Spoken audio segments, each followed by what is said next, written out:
In this lesson, I'm going to be going over what subject to is in real estate. Now, I'm not going to go really into depth on all the specifics of what it is, but by the end of this video, you should have a clear understanding on what subject to is. In real estate, subject to is a method of acquiring a property where the buyer takes over the seller's mortgage payments, the buyer takes ownership of the property, and continues making payments on the seller's behalf. Let's use an everyday example to make things a little clearer. Say I buy a TV at Best Buy for $500 on my credit card. As I'm leaving the store, you ask to buy my TV, and I agree to sell it. Now, you can directly pay me $500 to purchase my TV, or you can simply buy my TV subject to and take over my credit card payments. You get ownership to the TV, you get the receipt, which is also the deed in real estate. And now I don't have to worry about my payments anymore. In real estate, taking over a seller's mortgage payments is just like taking over my TV payments. You get the deed to the property, which is the receipt. You get ownership of the home, which is the TV, and the mortgage stays in the seller's name. Now, why would a seller want to sell their property subject to?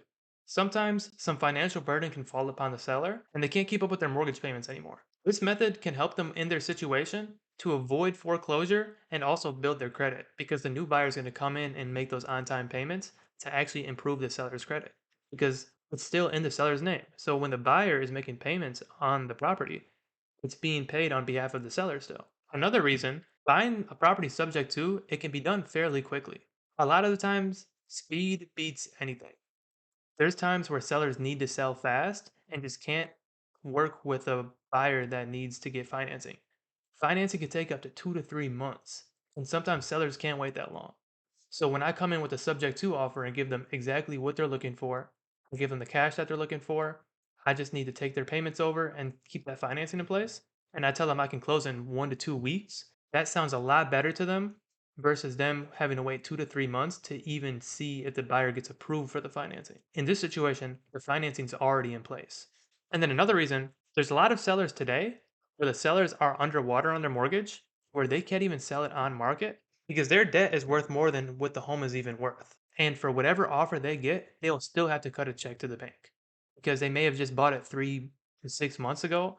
And we're not in a market right now where things are appreciating really quickly. So with subject to, you're able to really outbeat a lot of offers that sellers get and come in and take over the financing and then also give them cash on top of that.